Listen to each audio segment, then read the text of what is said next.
What's up, loungers? You may have already seen the video that's about to play, and if so, fancy just like giving it a like and a comment and leaving it playing muted in the background for the algorithm, because, you know, got my first content strike and stuff. Yeah, please. It would be really useful, genuinely. Don't normally ask for shit like this, but I would really appreciate it if this video is the one that you could like, comment on, and just let it play in its entirety on another tab, muted. I don't give a fuck. It would just really help out. And share it. Share this one. Share this one on your Twitter. Share this one on your Instagram. Share it with your friends. Please. Fucking fuck. While professionals and patients can be blamed for believing in an illness or having one, patients also report problems when they are believed. Some professionals, they commented, have worryingly simplistic ideas of integration. Ignoring the separately named alters, in effect offers a psychic Sadly, the death stories sentence. are gory and terrifying. Accounts of ritual abuse, including sex, physical injury, babies being born and murdered, being made to drink blood, and more. It quickly becomes apparent that dissociation was the only way to survive, and had they not become multiple, they would have become psychotic. Sadly, most people with DID allege abuse within the family context. Their parents were members of a Satanist cult, and their children were taken along to leaders within the cult, expected to produce babies for sacrifice, or to increase the membership of the cult. They will have helped with the torture and exploitation. Failing to protect or provide love and to survive and escape will be terrified of being taken back, but most will have alters who would willingly go, as they have been programmed to obey and go when they agree. Based upon our own experiences, we know that despite the many challenges DID brings, with the right understanding, help and treatment, all DID survivors can have a better future. I now find myself surprised when generational ritual abuse survivors do not show any sign of DID. This is placed in the charge of different cult members, who are each responsible for cleaning and safeguarding that piece of equipment. These items, which are too large to conceal easily, may be hidden in lock-up garages. Some, such as stuffed goats' heads, swords, and daggers, may simply be placed where they will not be noticed. For example, in shops selling military memorabilia or antiques, the books are kept in a safe. Any equipment in members' houses will rapidly be removed at the first whisper of any police or social work interest in their children. Prior to a ceremony, the ground is prepared with a tarpaulin or a large sheet of polythene in order that no traces of blood or other body substances will be left. We've heard too of devices for rapid concealment of incriminating material in the event of interruption. It is, after all, legal to hold witchcraft and even satanic ceremonies. It is only for the accompanying crimes that Satanists can be convicted. In a cave. Let us read from one of the most important books written for believers in Q, and those that fight the oppression of the Jewish space laser-wielding Satanist Arab Jew cabal.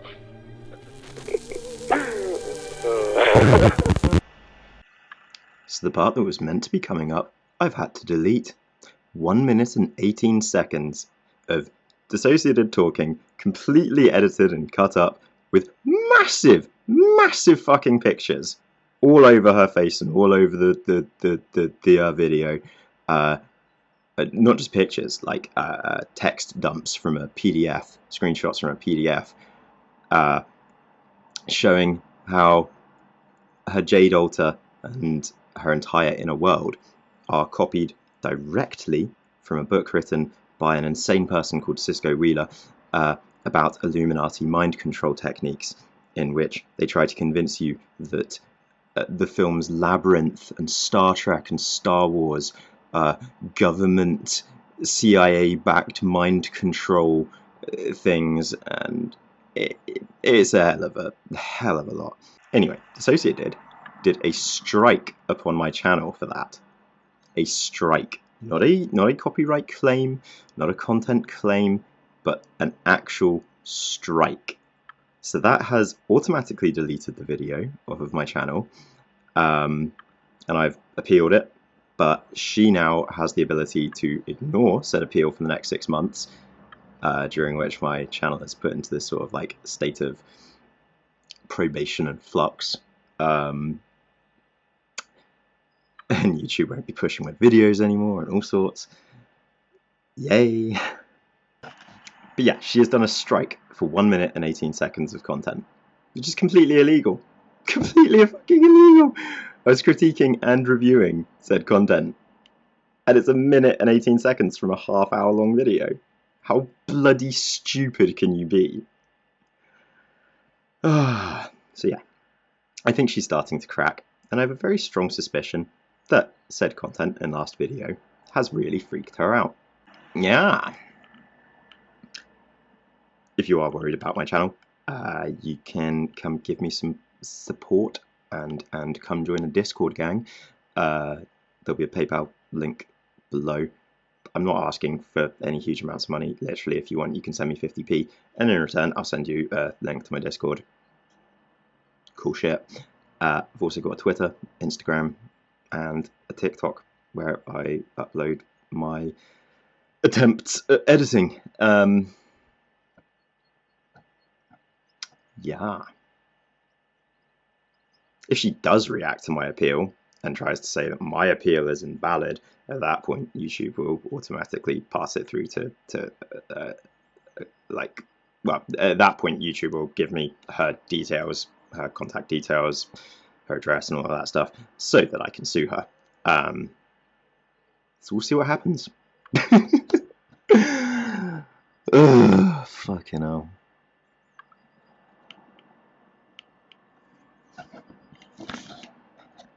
Anyway, the rest of this video was really useful information on basically exactly how the ISSTD diagnoses adults with DID, and a few other bits and pieces of information that I think you will find useful. I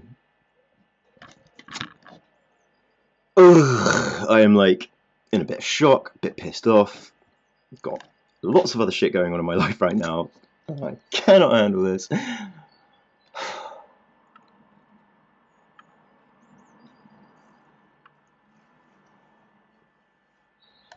And plus side. Hair looks dope, right? Sick. Yeah.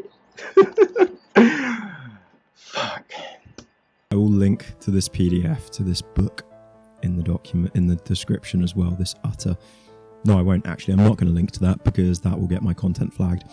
But it's not particularly hard to find. I found it by typing in DID, gatekeepers. Gatekeepers are not a medical thing. They're not. It's not a piece of medical terminology. Pseudoscientific Illuminati bullshit. Jade is copy-pasted a character out of that book. So is... Chloe's No Face, Demon, the Mainframe, all of these things are detailed greatly within this book. At some point she read this, or one of her therapists did, or one of her and her mates did whilst at university probably. I live in a cave. So as well as lying about learning of the existence of the mainframe 3 days prior to this live stream, she has effectively copy-pasted this storyline directly from Illuminati fucking crackpots. What I still can't wrap my head around is, why do people find this interesting? Why do people find her talking about her fantasies and daydreams interesting? Alters are, you know, very real to the person who experiences them and feels them. DID is very real to the person who has it. But alters aren't real. They're not another person. It's maladaptive daydreaming. And like, if a friend tells me about a daydream or a dream they've had, I normally get very bored. It's not exactly the most fascinating thing on earth. I don't see another YouTuber with millions of subscribers because they talk about their dreams. But by portraying daydreaming and fantasizing as a reality, she makes it a lot more interesting. So before you like click off or give me a thumbs down with hatred, don't get triggered, don't get enraged. I'm not saying that sarcastically, genuinely. I really need you to stick around and listen to the rest of this, okay? Because if you still think that this is anything other than maladaptive daydreaming and roleplay, then let me quote to you directly, please, from the ISSTD's own guidelines on treating adults. But first, what is maladaptive daydreaming? Something you might have heard Multiplicity and me talk about, and learning about it and coming to terms with the fact that she does it appears to be one of the most important steps towards her growth to, you know, final fusion and final integration and overcoming her DID. embracing a life not of functional multiplicity, but rather embracing a life of health. There's better things out there than just being functional, you know? Like me, high-functioning autist. In a cave. Maladaptive daydreaming is a psychiatric condition. It was identified by Professor Eliezer Somer of the University of Haifa in Israel. This condition causes intense daydreaming that distracts a person from their real life. Many times, real-life events trigger daydreams. These events can include topics of conversation, sensory stimuli such as noises or smells, physical experiences. This disorder is not part of the new edition of the Diagnostic and Statistical Manual of Mental Disorders. It doesn't have any official treatment, but some experts say it is a real disorder that can have real effects on a person's daily life. So, what are the symptoms of maladaptive daydreaming? A person who is reported to have maladaptive daydreaming may have one or more symptoms of the disorder, but not necessarily all of them. Common symptoms include extremely vivid daydreams with their own character, settings, plots, and other detailed story-like features. Daydreams triggered by real-life events, difficulty completing everyday tasks, difficulty sleeping at night, an overwhelming desire to continue daydreaming, performing repetitive movements whilst daydreaming, making facial expressions whilst daydreaming, whispering and talking whilst daydreaming, daydreaming for lengthy periods, many minutes to hours. Experts still aren't sure what causes maladaptive daydreaming, but as somebody who as a kid used to spend hours doing that, hella guilty of everything on that list. Awkward. I feel attacked. Hella guilty of most of the things on that list still to this day. I will normally spend about 2 hours daydreaming about the video I'm going to make and like figuring out everything I'm going to say with a video I'm going to make before I can actually ever go down and start filming. I'll just sit there like everything set up, ready to go. Like, right, I'm going to do this. I'm going to do this. Let's do this. Let's do this. And I just keep daydreaming and scripting it through. I feel attacked. The MDS is a 14-part scale. It rates the 5 key characteristics of maladaptive daydreaming: the content and quality, detail of dreams, a person's ability to control their dreams and compulsion to dream, the amount of distress caused by daydreaming, a person's perceived benefits of daydreaming, and how much daydreaming interferes with a person's ability to carry out their daily activities. People also rate how often they experience maladaptive daydreaming symptoms. Maladaptive daydreaming is often diagnosed as schizophrenia, which is a type of psychosis. This is because people with schizophrenia cannot differentiate reality from fantasy. But Somer says maladaptive daydreaming is not a psychosis because people with maladaptive daydreaming recognize that their daydreams aren't real. Some people who experience maladaptive daydreaming also experience ADHD, depression, and obsessive compulsive disorder. It is not yet understood how these disorders are related to maladaptive daydreaming. Link and source in the description.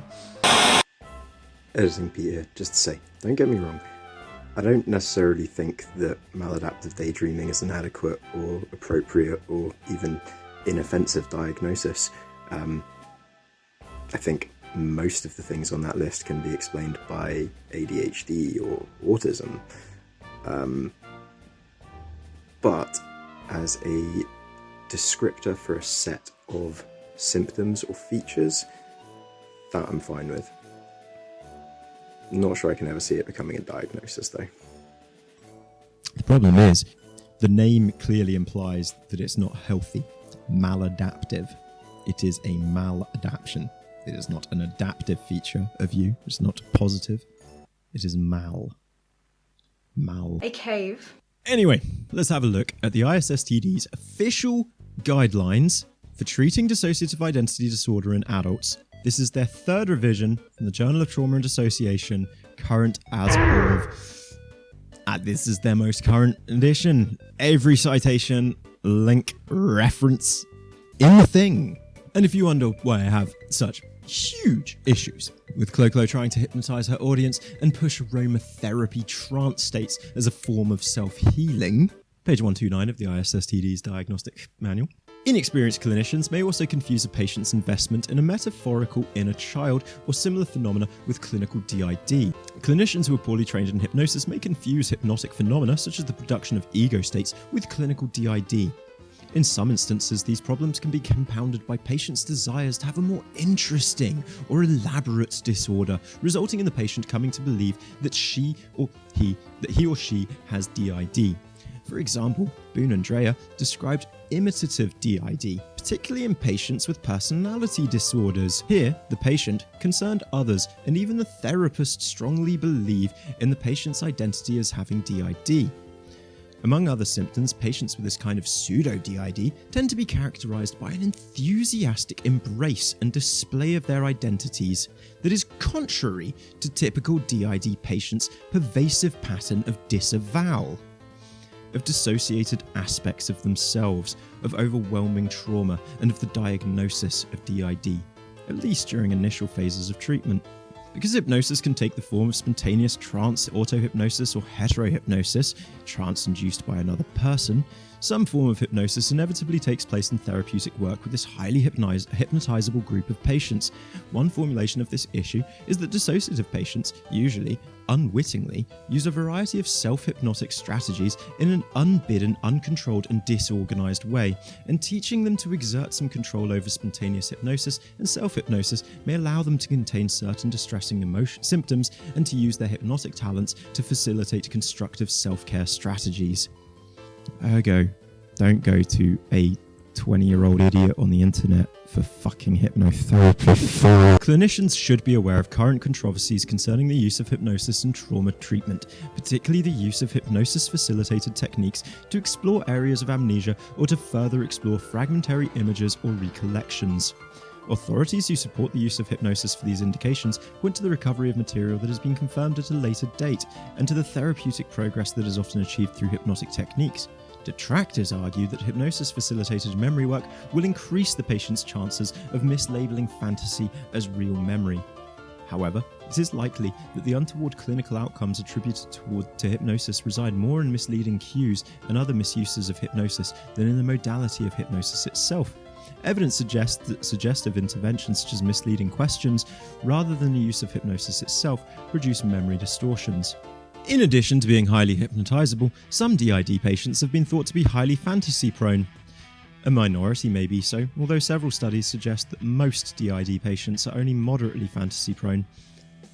Nonetheless, there is concern that at least some DID patients are vulnerable to confusing fantasy with authentic memory and/or mistaking experiences within the inner worlds of the personalities for events in external reality, whether or not hypnosis is induced. Hypnosis may also leave patients with an unwarranted level of confidence in what has been recalled in hypnotic states. So yeah, we're talking about a mental illness, and rather than talking about psychiatry, we're talking about pseudoscience such as hypnosis. So we got to take everything here with a pinch of salt anyway, especially considering that next up is a section on the pseudoscience of EMDR, and then after that, a bit where they speak positively about the effects of electroshock therapy. So yeah, we really have to take anything that this authority says with a massive pinch of salt. Having said that, it is of great interest to me that the ISSTD also recommend the use of neuroleptics such as quetiapine, brand name Seroquel, for DID patients, taken in low dosages, the same as is for bipolar or BPD. They can have phenomenal effects in preventing PTSD flashbacks, violent self-harming thoughts, sleep issues, suicidal thoughts. They can aid with the silencing of cruel, intrusive thoughts. Speaking from experience, somebody who's been taking quetiapine now for over a year, it works. Higher dosages are used for schizophrenia, suicidal mania, and violent patients. So, yeah, I find it very interesting that the ISSTD actually writes quite a bit about neuroleptics, in particular quetiapine, and how it can be used very effectively to treat DID. So again, if you have DID, why aren't you on quetiapine? Hallucinatory phenomena in DID, even when alternate identities engage in command hallucinations mandating danger to self or others, are usually unaffected by even high-dose neuroleptics.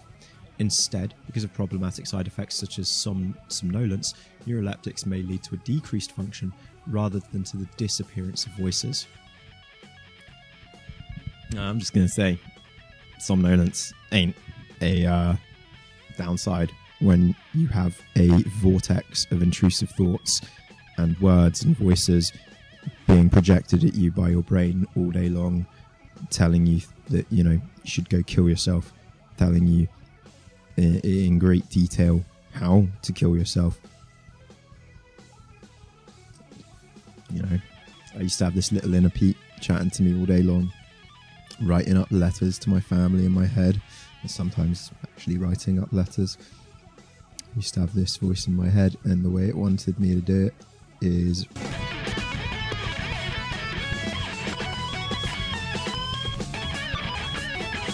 And I dreamt and fantasized about that all day, every day. I had voices telling me to do it non-stop. An inner monologue and an unhealthy inner monologue and intrusive thoughts are not the same as DID.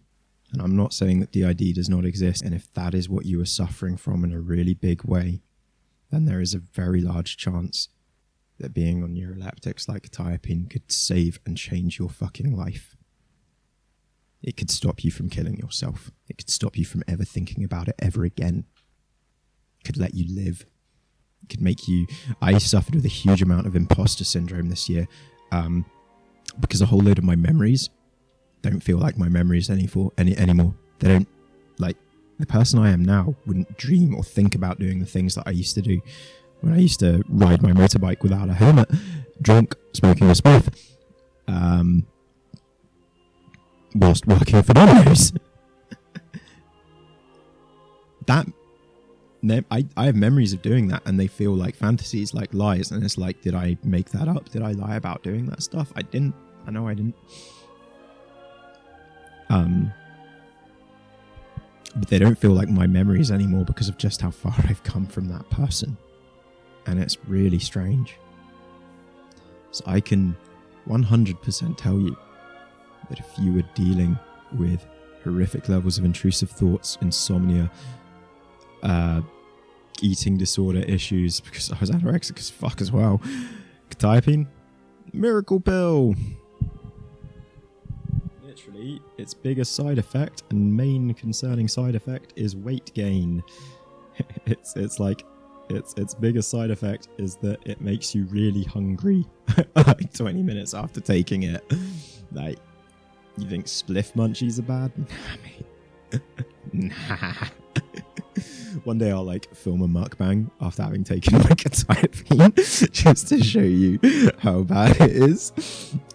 So basically I accidentally intermittently fast these days because I just don't get hungry at all during the day because of my Olvants, and then I take the quetiapine and it's like, oh, time to eat. Anyway, bit of personal anecdotal stuff. Let's move on. If you do have DID, it is very interesting that these meds will work effectively for you. Far more so than any antidepressant or anti-anxiety medication that you've ever taken. They're not like the SSRIs or the benzodiazepines. They're nothing like that shit. Just as they do for borderline and emotionally unstable patients and those with bipolar and schizophrenia, they will work for you. If your therapist, your DID specialist isn't writing to your GP right now to ask them to prescribe you quetiapine, this is well within their rights to do so. Isn't writing them an email to ask them to prescribe you quetiapine just to try it out to see if that has any effect on helping with your condition, then they have not researched this disorder as much as they are espousing that they might have done. They might just be pulling stuff out of their bottom. When I told my psychiatrist about my PTSD flashbacks, my experiences of mania and psychosis, and my lifelong depression and suicidal thoughts and suicide attempts, she instantly suggested quetiapine, and it changed my fucking life. Link in corner if I remember otherwise, and otherwise it'll be in description to my video on bipolar and stuff. She is a medically trained doctor with more than 30 years of experience in psychiatry and adult mental health conditions, in particular ADHD. So she could hear my problems, understand the cause, the medical root of the problem from a psychiatric, scientific, medical viewpoint, and correctly, objectively diagnose and prescribe medication for my illness. The difference between her and a counsellor and nobody that can't be fucked training in medicine and thinks that they somehow know better than medical professionals, even though they can't legally diagnose you or prescribe anything for you because they completed 200 hours of supervised training on the genius of Jung and Sigmund Freud, who are obviously just so much smarter than anyone in the 21st century could possibly be, and definitely weren't filled with the nonsense bigotry and racism of their time. Maybe if she's actually feeling suicidal and attempting to take her life yearly and breaking down to the point that she splits and forms new fucking alters like every other month, maybe she should be medicated and actually attending therapy rather than lying to the internet? Chloe? Maybe? Not that a GP would prescribe her anything, because they'd take one look at her YouTube and realise she's a malingerer. Oh, and just one final point from the ISSTD, guys, because it's just shocking, simply shocking that Remy never told this to any of his patients. Publications and interactions with the media. The media and the public have long had a fascination with DID. When doing a story, media reporters commonly seek out a diagnosed individual to provide the human interest aspect of the story. Thus, clinicians working with DID patients may be approached by the media, often with the request that clinician provide a DID patient to be interviewed. Appearances by patients in public settings with or without their therapists, especially when patients are encouraged to demonstrate DID phenomena such as switching, may consciously or unconsciously exploit the patients and can interfere with ongoing therapy. Therefore, it is generally advisable for a therapist to actively discourage patients from going public with their condition or history, and to fully explore patients' fantasies and motivations about public disclosure of this type.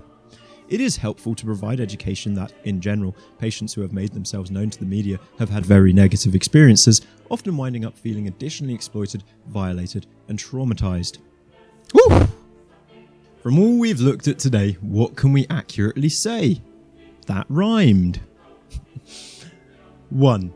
The scientific and medically backed research done on the condition known as DID is still incredibly lacking. 2. The majority of information put out there does not coalesce with the ISSTD's own treatment guidelines. 3. The ISSTD still is not trusted by the vast majority of medical professionals due to its shady conspiratorial background. 4. Maybe it's maladaptive daydreaming, ADHD, BPD, bipolar, schizophrenia, psychosis. You know? Of course, those illnesses are actually heavily stigmatized. Actually lead to people ending up in jail rather than receiving the medical treatment and help that they require. Actually. Whereas DID is portrayed as a gift, a protective system that saved you from your abuse. Your brain was just so powerful and so much better than the other abuse victims who were too weak. You splitting protected you from killing yourself, unlike those other weaklings that don't have the gift and weren't strong enough to protect themselves. Do you realise how fucking offensive that message is to the rest of humanity? If you preach and actually believe that overtly Christian message from me and everyone else without a special magical illness from God that's actually a gift because, you know, God wanted you to be abused so that you could develop this gift, go fuck yourself. Mental illnesses are not gifts. They don't make you special. They make you ill.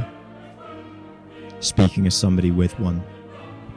You know, if you can actually explain to me the difference between BPD and DID without bringing up Neil House or Orno Vanderhart or Colin Ross or any of these other lecherous, abusive perverts and aren't even doctors, then please do. But you can't. I've done the research.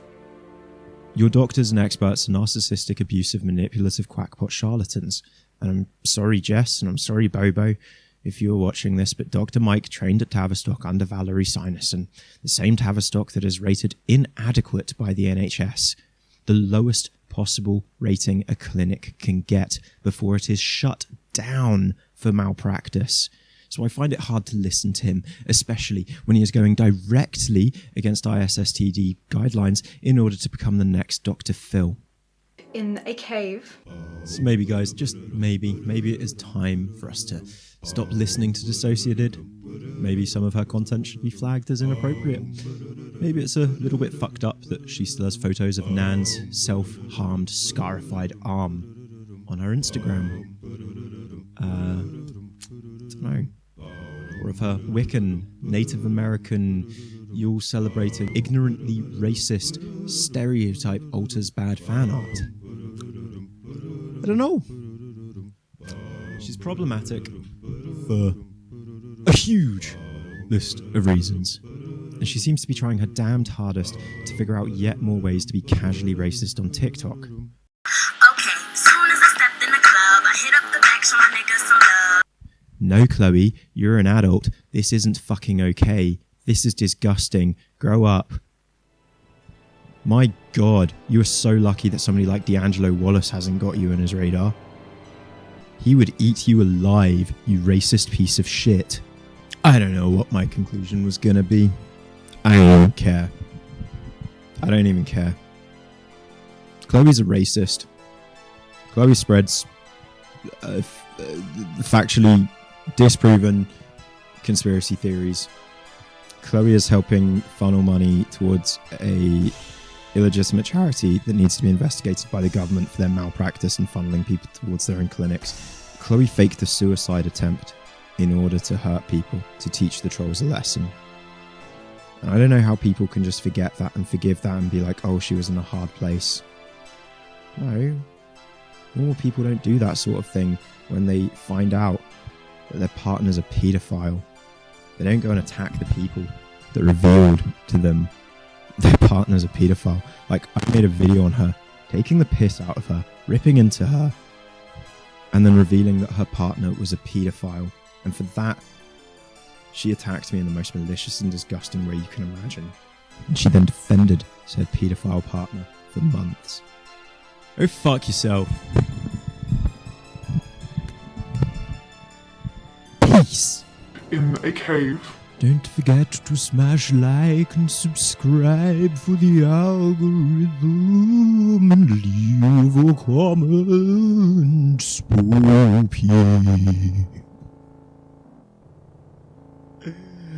Peace. So he just opened the door the other direction. He's now squeaking at me. Do you want me to open the door? Do you want me to open the door for you? Okay. He opened it the other direction, no problem. You're a scary dog boy.